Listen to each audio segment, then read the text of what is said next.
Pada 10 hari bulan Oktober 2021, pada misa pembukaan proses sinodi, Papa Paus Fransiskus pernah berkata, kita tidak perlu gereja lain, cuma kita perlu ciptakan gereja berbeza. Kemudian orang bertanya dan orang memang bertanya-tanya, kenapa dia menggunakan perkataan gereja berbeza, a different church, apa maksud dia? Dan disinilah mereka memahami, bagi dia tujuan mengadakan sinodi ini ialah agar kita terbuka kepada gereja yang berbeza. Dan di sini bila umat ingin ketahui apa maksudnya, dia pelan-pelan menyedari kita bahawa kita adalah gereja dalam perjalanan, gereja yang dalam proses, belum sampai matlamat dia, dan juga gereja yang berhidup dengan banyak ketidakpastian, krisis-krisis, dan juga skandal-skandal. Bukan gereja yang sempurna, bukan gereja yang dogmatik, dan bukan gereja yang boleh diberikan definisi atau ditafsirkan. Inilah gereja yang kita sedang menjadi ahli dalam dan juga anggota dalam. Jadi itulah sebabnya dia menggunakan perkataan gereja berbeza. Dan didapati ada 3 tanda. Orang kata 3 marks. 3 tanda gereja berbeza. Tanda pertama ialah dia dikenali sebagai gereja bersinodi, di mana dia ingati bahawa kita perlu mendirikan struktur-struktur agar kita berjalan bersama. Ini bukan ikut suka hati bina gereja, tapi gereja yang mesti ada struktur-struktur yang memberikan peluang kepada kita berjalan bersama, merasa bahawa ini adalah rumah kita, dan juga kita boleh menyertai dan juga menjadi pemilik dalam gereja ini. Jadi sinod, gereja bersinodi maksudnya ini, satu sistem baru di mana kita semua berjalan bersama. Tanda nombor 2 ialah gereja ini gereja yang mendengar. Jadi di sini kita perlu berhenti. Kita tak boleh ada aktiviti sama aktiviti, terus selalu ada kegiatan sama kegiatan. Kita perlu menjadi gereja yang berhenti kadang-kadang dan dengar apakah Roh Kudus menyatakan kepada kita. Jadi ini mesti menjadi satu tabiat dalam hidupan gereja. Stop and pray. Stop and listen, orang kata. Jadi kalau kita tak mau dengar, kita sendiri cari maut. Kita akan sesat. Sebab suara dalam dunia ini terlalu banyak. Jadi di sini kita perlu mendengar bukan saja suara Roh Kudus, tapi dengar juga apa orang lain berkata kepada kita, apakah hasrat mereka, apakah harapan mereka, apakah krisis keimanan yang mereka menghadapi pada masa ini. Jadi, dan memang pada hari ini ramai orang Katolik inginkan hidupan pastoral yang baru. Mereka mau bagi jalan baru. Dalam masa pandemik ini, tunjuk jalan baru. Itulah seruan orang ramai. Kita tak mau jalan lama. Kita mau pastoral baru. Hidupan pastoral baru yang boleh memberikan kita nafas baru. Jangan bawa yang lama dalam keadaan baru ini. Itulah permintaan orang. Jadi kita perlu menjadi gereja yang bersedia untuk dengar. Dan nombor 3 ialah gereja yang menyembuh. Jadi sebab kalau kita perhatikan karakter Tuhan kita, style Tuhan kita, Tuhan kita selalu hadir di mana-mana saja dan dia hadir bersama sesiapa saja. Jadi inilah yang mereka inginkan. Kalau kita kata kita gereja yang berbeza, inilah satu tanda yang perlu kita kemukakan kepada dunia yang lain. Bahawa gereja kita ini bersembuh, memang ada bersama, hadir dalam kesusahan orang. Kita dekat dengan orang, menghampiri orang, ada belas kasihan dan juga kita ambil berat. Kalau ini tidak ada dalam gereja, gereja itu tidak ada Tuhan. Gereja yang berfungsi tanpa Tuhan, berhidup tanpa Tuhan. So jadi pada hari ini kita perlu seperti mana Bapak Paus pernah berkata, balut luka-luka orang, sembuhkan dan juga legakan hati yang terkecai dengan sentuhan Tuhan. Sentuhan kita tak boleh selamatkan orang. Sentuhan kita tak boleh hidupkan orang. Sentuhan kita tak boleh sembuhkan orang.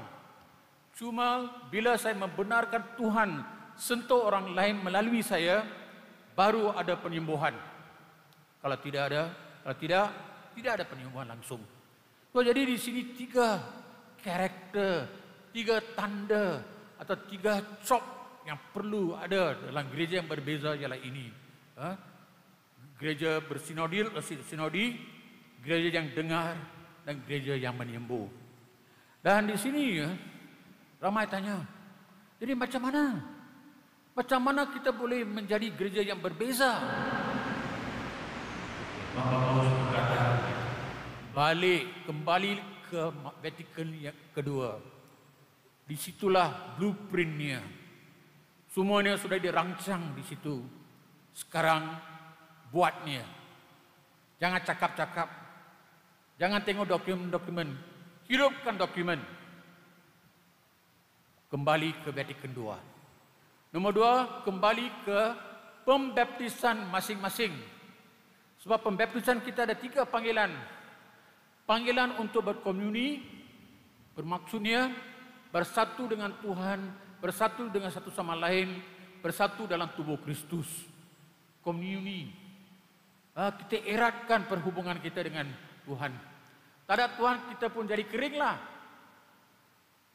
So di sini itulah yang diajarkan. Inilah panggilan kita untuk panggilan berkomunini, panggilan bermisi. Sebab inilah apa yang kita diciptakan untuk melayani. Ini sudah menjadi mandat.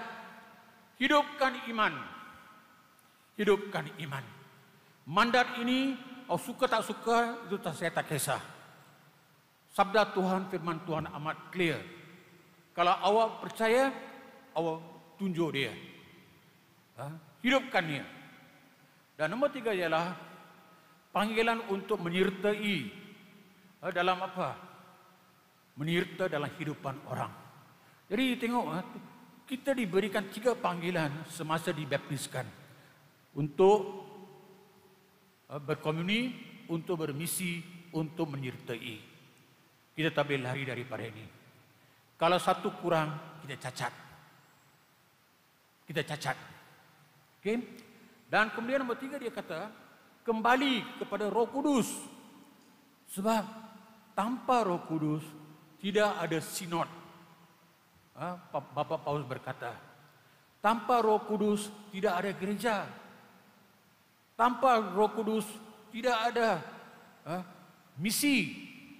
Jadi sebab itu, kita perlu balik kepada Roh Kudus. Bawa balik Roh Kudus. Roh Kudus tak lari mana-mana.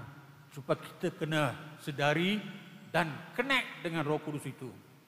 Nombor 4, kembali ke Injil. Jangan kepada percakapan.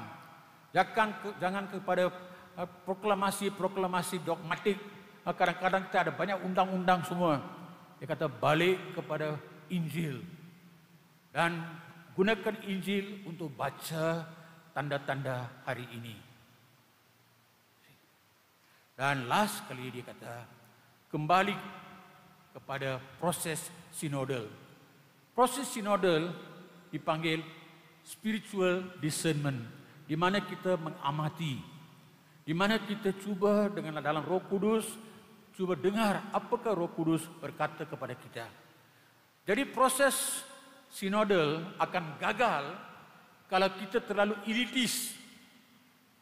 If you are elitis, the Holy Spirit cannot work. Kalau kita terlalu intellectual, gagal juga Roh Kudus. Kalau kita terlalu lemah semangat, complacent, malas, Roh Kudus tak boleh bergerak. Jadi di sini dia kata berhati-hati. Kalau sinodal proses mau berjaya, jangan bawa masuk sikap elitis, sikap intelektual, sikap malas.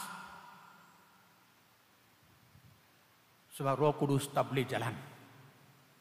So di sini jadi di sini saya cuma nak bagi tahu apa yang kita boleh harapkan kalau kita buka hati kita kepada proses sinodi ini. Kalau kita betul-betul kata mari proses ini, apa akan jadi? Ada sesuatu yang akan jadi. Bukan bencana, bukan malapetaka, tetapi ada 3 perkara yang boleh berlaku bila kita masuki the process of the synodal process, orang kata. Dan ini kita kena harapkan. Yang pertama ialah bila kita buka hati dan turut serta dalam proses ini dengan Roh Kudus, kita akan melihat lebih banyak, kita akan dengar lebih banyak. Sebab itu Bonhoeffer pernah berkata, kita akan pandang dari bawah, bukan pandang dari atas. Dan nombor 2, Bapa Paus Yohanes 23 pernah berkata, tingkap akan terbuka. Tetapi bila tingkap terbuka, orang selalu pandang udara segar saja masuk. Tetapi bukan udara segar saja masuk. Kita akan dengar orang di luar apa yang mereka cakap. Bila tingkap buka, kita boleh dengar suara orang luar. Nombor 2, mereka akan bangkitkan soalan-soalan yang pedih kepada gereja. Dan last sekali ialah suara-suara itu akan mengganggu hierarki. Inilah apa yang Bapa Paus kata. Hierarki maksudnya bukan saja padri-padri, tetapi termasuk pemimpin-pemimpin gereja. Mereka akan mengganggu fikiran kita. Okay? So cabar, mereka akan cabar kita. Dan nombor 2 ialah akibat yang kedua ialah, atau harapan yang kedua ialah, gereja akan mengalami pertobatan. Kalau betul-betul proses ini dibenarkan, kalau kita benarkan Roh Kudus masuk kehidupan kita, gereja akan bertobat. Gereja pun perlu bertobat. Sebab kita pun pernah buat banyak kejahatan. Okay? Jadi di sini kita akan memahami dan juga cuba bermisi dengan cara baru. Nombor 2, Bapa Paus pernah berkata, kita akan rajin menjaga kebun, bukan menjaga museum. Gereja kita museum, bukan kebun. Kita perlu jaga kebun, dia kata, bukan jaga museum. Dan kemudian dia kata, kita mesti ada intention. Kita mesti plan, mesti bersedia untuk turuti apa yang kita rancang. Rancang buat. Jangan gopo-gopo, jangan buta-buta. Jangan orang kata gasa buta juga. Okay? Dan last kali, apa yang akan berlaku, dia kata, ialah orang di jauh, yang kita kata periferi, orang di jauh, orang yang kerap ni, macam gereja-gereja yang kecil, daesis-daesis yang tak kenal langsung, mereka akan datang, akan tampil ke depan untuk menyuarakan. Buat masa ini mana suara dia? Di Rom, di Eropa, di Amerika. Tapi sekarang sudah sampai masa suara-suara dari jauh akan kedengaran di Rom. See, the peripheries will come to the front, orang kata. So pada hari ini, jadi baru gereja akan dengar, baru gereja akan menjadi lembut, baru gereja akan bertobat, baru gereja akan menyatukan semua orang. Okey, so pada hari ini cuma saya nak bagi tahu, okey, yang logo yang kita ada. Kalau kita perhatikan tiap-tiap idea yang ada dalam logo itu, kau akan tahu apa yang kita perlu ada untuk turut serta dalam sinod ini. Okay. Ini semua mesti ada dalam hidupan kita, dalam sebuah paroki atau di sebuah daesis, baru kita boleh berkata kita turut dalam proses sinodi ini. So last sekali saudara-saudara sekalian, pada hari ini dalam bacaan pertama kita dengar bahawa kita mesti ada sikap hamba Tuhan. Sikap hamba Tuhan, apa maksud dia? Seorang yang bersedia untuk memikul kejahatan orang sebagai korbanan untuk selamatkan orang. Sikap ini mesti ada. Nombor 2, Yesus pernah berkata, kita mesti bersedia untuk minum daripada cawan penderitaan, bukan cawan kesenangan. Dan last kali, Ibrani berkata, hampiri Tuhan agar kau dikuatkan. Bila awak lemah, cari Tuhan Yesus Kristus, sebab dia pernah mengalami kelemahan kita. Dia faham kita. So, dekati dia, hampiri dia, baru kita akan dikuatkan dan diteguhkan.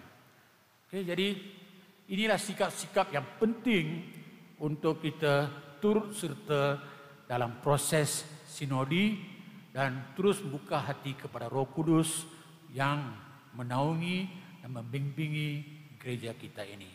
Okay, jadi kita sudah mulakan sinodi ini di daesis ini, di keuskupan ini. Marilah jangan jadikan ini sebagai satu aktiviti bermesyuarat, jangan jadikan ini sebagai satu percakapan politik, tetapi menjadi satu dialog dengan Roh Kudus. Okay, jadikan sinodi ini sebagai dialog Roh Kudus. Tanpa Roh Kudus gagal sinodi ini.